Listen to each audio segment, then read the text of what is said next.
அதுக்கு என் அம்மாவுடைய 75வது பிறந்த நாள் அங்கே கோயம்புத்தூர்ல நடந்தது. அதுக்கு சவுக்கார் அம்மா வந்துருந்தாங்க, ஆர்த்தி ஜோடி எல்லாரும் வந்துருக்காங்க. எங்க அம்மா தான், எங்க அம்மா நானு எல்லாருமே அவங்களுக்கு பயங்கர சார். பறக்க தெரியாத படங்கள், புதிய பறவை, ஒளி வழக்கு, உயர்ந்த பாமாவுக்கு, இருகோடுகை, சொல்லிட்டே போகலாம். எல்லாமே வந்தோம் 4 பாட்டு தோணும் அப்படின்னு இருக்காது. எக்ஸ்ட்ரானரி பவர்ஃபுல் கேரக்டர் தான் அவங்க ஹீரோயினா. எல்லா கேரக்டருமே ஒரு மாபெரும் இழப்பு. அனைவருக்கும் என்னுடைய ஆழ்ந்த அனுதாபம்.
சக்கோர் ஜானகி அம்மா நேற்று நம்ம விட்டு வேற ஒரு இடத்துக்கு போயிருக்காங்க. அவங்க இருக்காங்க, அவங்க எப்பவுமே இருப்பாங்க. ஏன்னா அவங்க நடித்த படங்கள் பல தலைமுறைகள் கடந்து, காலம் கடந்து இன்னைக்கும் பார்த்து ரசிக்கக்கூடிய, பிரமிக்கக்கூடிய, வியக்கக்கூடிய ஒரு பதிவுகளை விட்டு போயிருக்கனால அவங்க மறைஞ்சதா சொல்ல முடியாது, வேற ஒரு இடத்துக்கு போயிருக்காங்க. அப்படிதான் நான் நம்புறேன். அவர்கள் அவங்க நடிப்புக்கு, அவங்களுடைய திறனுக்கு, அவங்க நடித்த எந்த படத்துல இருந்து ஒரே ஒரு காட்சி, ஒரே ஒரு பாடல் எடுத்தாலே போதும், அவங்க தோன்ற எல்லா திரையிலும் அவங்க தன்னுடைய திரையை பதிச்சிருக்காங்க. தனிப்பட்ட முறையில அவங்களுடைய வாழ்க்கை, பெண்மையை பற்றி அவர்களுடைய புரிதல், அது ரொம்ப அசாத்தியமானது. தென்னிந்திய நடிகர் சங்கம் அவங்களுக்கு ஒரு பாராட்டு விழா எடுக்கும்போது அந்த விழாவுக்கு முன்னால ஒரு மணி நேரம் எங்களோட பேசிட்டு இருந்தாங்க. பழைய நினைவுகளை பகிர்ந்துக்கிட்டாங்க. ஆனா அவங்க பேசின விதம் ஒரு ஒரு மிலிட்டரியில ஒரு லேடி கமாண்டிங் ஆஃபீஸர் எப்படி இருப்பாங்களோ அந்த தோரணையில தான் பேசினாங்க. அப்பவே அவங்களுக்கு நல்ல வயசு. அவங்க படிக்கட்டு ஏறும்போது எங்களுடைய தோழர் ஒருத்தர் கை கொடுக்கும் போது அப்ப கட்டி விட்டு கேட்டேன்னா அவங்க கையை நானே ஏறுவேன் அப்படின்னு சொல்லிட்டு ஏறினாங்க. ஸோ அவங்களுடைய அந்த ஒரு மணி நேர பேச்சுல அவங்க கொடுத்த சாரம் ரொம்ப முக்கியமான ஒரு செய்தி. நான் நேத்தெல்லாம் அவங்கள பத்தி யோசிக்கும் போது அந்த செய்தி தான் எனக்கு மனசுல திக்க வருது. ஆண்களால் கட்டமைக்கப்பட்ட இந்த சமூகத்தில் பெண்களுக்கான கவசம் அவங்களுடைய அறிவு மட்டும்தான் இருக்க முடியும். அவங்க எதனால அறியப்படுறாங்களோ அதுல அவங்க திறன் மிகுந்ததா தங்களை வளர்த்துக்கணும், அது ஒண்ணுதான் கவசம் அப்படின்னு சொன்னாங்க. ஸோ அதையே அவங்களுடைய செய்தியா அவங்களுக்கெல்லாம் பகிர்ந்துக்கிட்டு அவங்களோட பழகினதுல, அவங்கள ஆராதிச்சதுல, அவங்களுடைய ரசிகனார்த்தத்துல நான் மிகவும் பெருமை கொண்டு தென்னிந்திய நடிகர் சங்கத்தின் சார்பாக அவர்களுடைய குடும்பத்தாருக்கு, நண்பர்களுக்கு, கூட இருந்த எல்லாருக்கும் எங்களுடைய ஆழ்ந்த அனுதாபத்தை தெரிவித்துக் கொள்கிறோம். சௌகாரமா, we all luck ever.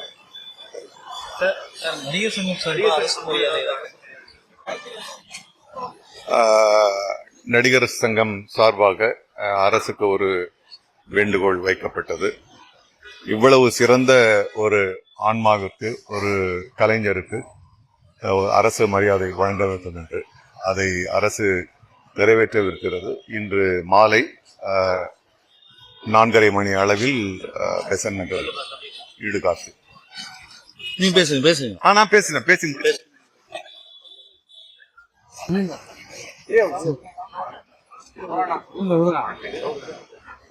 Padmashri விருது, கலைமாமணி விருது, 400க்கு மேற்பட்ட திரைப்படங்கள் நடித்து 300க்கு மேற்பட்ட நாடகங்கள் நடித்து தனக்கென்று ஒரு தனித்தன்மை, ஒரு தனி முத்திரை பதித்தவர் திருமதி சவுகார் ஜானகி அம்மையார் அவர்கள். அவர் 94 வயதிலே இறந்தது என்பது கலைத்துறைக்கு மட்டுமல்ல, அவருடைய ரசிகர்களுக்கும், குறிப்பாக திரைப்படத்துறையினருக்கும் ஒரு மிகப்பெரிய ஒரு இழப்பாகத்தான் நிச்சயமாக கருத முடியும். காரணம், அவர் இறந்தாலும் கூட இன்றைக்கும் அவருடைய அந்த நடிப்பு, அவர் அந்த கலைத்துறையிலே தன்னை அர்ப்பணித்துக் கொண்டு முழுமையாக பாத்திரத்துக்கு ஏற்றாற் போல அவருடைய முழுமையான அந்த நடிப்பு என்பது இன்றளவும் யாராலும், தமிழ்நாட்டு மக்களும் சரி, அவருடைய ரசிகர்களாலும் மறக்க முடியாது. குறிப்பாக அவருடைய படங்கள் அதிகமான அளவில் நான் பார்த்ததுண்டு. புரட்சி தலைவர் எம்ஜிஆர் சரி, 4 முதலமைச்சர்களோடு அவர் நடித்த அந்த சிறப்பும் உண்டு. குறிப்பாக புரட்சி தலைவருடைய 100வது படமான ஒளிவிளக்கு, புரட்சி தலைவர் எம்ஜிஆர் அவர்கள் உடல்நிலை சரியில்லாத ஒரு சூழ்நிலையிலே அவர் சிகிச்சை பெற்ற போது ஒரு பாடல், இறைவா உன் மாளிகையிலே எத்தனையோ மணி விளக்கு, தலைவா உன் மாளிகையில், தலைவா உன் காலடியில் என் நம்பிக்கையின் விளக்கு என்று சொல்லி அந்த பாடல் பட்டி தொட்டிகள் எல்லாம் ஒலிக்கின்ற ஒரு குரலாக, பி. சுசிலா அம்மாவுடைய குரலாக இருந்தாலும் சரி, அது அந்த உணர்வுபூர்வமாக ஒரு உணர்ச்சியோடு அந்த முகபாவத்தை கொண்டு வந்தவர் அம்மையார் சவுகார் ஜானகி அவர்கள். அதே போன்று உயர்ந்த மனிதன் படத்தில் ஐயா சிவாஜி கணேசன் அவர்களோடு அவர் மனைவியாக நடித்த அந்த கேரக்டர் என்பது நிச்சயமாக சிறப்பான முறையில் அவருடைய நடிப்பு இருந்தது. இன்னொன்று சொல்ல போனால் புதிய பறவை ரசித்து பார்த்த படம்.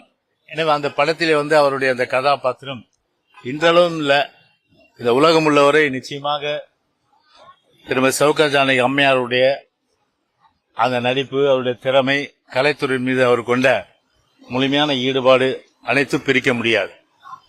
மாலை பொழுதிலே மயக்கத்திலே சொல்லிட்டு ஒரு பாடல் பாக்கியலட்சுமி படத்துல வரும். அதுல கடைசி வரும், தெளிவும் அறியாமல் முடிவும் தெரியாமல் மயங்குது எதிர்காலம், தெளிவும் அறியாமல் முடிவும் தெரியாமல் மயங்குது எதிர்காலம் என்று ஒரு வரி வரும். எனவே அந்த வரிகள், அந்த பாடல்ல உள்ள எல்லாமே பார்த்தீங்கன்னா இன்னைக்கு முழுமையாக அதற்கேற்றவள முகபாவனை எல்லாம் அமைத்து அந்த பாடலை கூட இன்றைக்கும் சரி, நீங்க யூடியூப் போனீங்கன்னா பார்க்கலாம், பல மில்லியன் அளவுக்கு இன்னைக்கு அந்த பாடலுக்கு எல்லோராலும் கேட்கப்பட்டிருக்கு.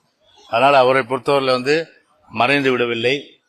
அவர் கலைத்துறையிலே அவர் ஆற்றிய பண்பு, அவர் இந்த உலகம் உள்ளவரை நிச்சயமாக அவருடைய அந்த நடிப்பாற்றல், அதே போன்று அவர் கொண்டு மக்கள், அவர் எல்லா இடத்திலும் காட்டுகின்ற அன்பு, ஒரு சிறந்த ஒரு மக்களை நேசிக்கின்ற ஒரு பண்பு எல்லாம் நிச்சயமாக இந்த சமூகம் உள்ளவரை நிச்சயமாக வரலாறு பேசும் என்பதை இந்த நேரத்தில் தெரிவித்து, அவர் இழந்து வாடும் அவருடைய குடும்பத்தாருக்கு எங்களுடைய ஆழ்ந்த இரங்கலை அனைத்து இந்திய அண்ணா திராவிட முன்னேற்ற கழகத்தின் சார்பிலே தெரிவித்துக் கொள்கின்றோம்.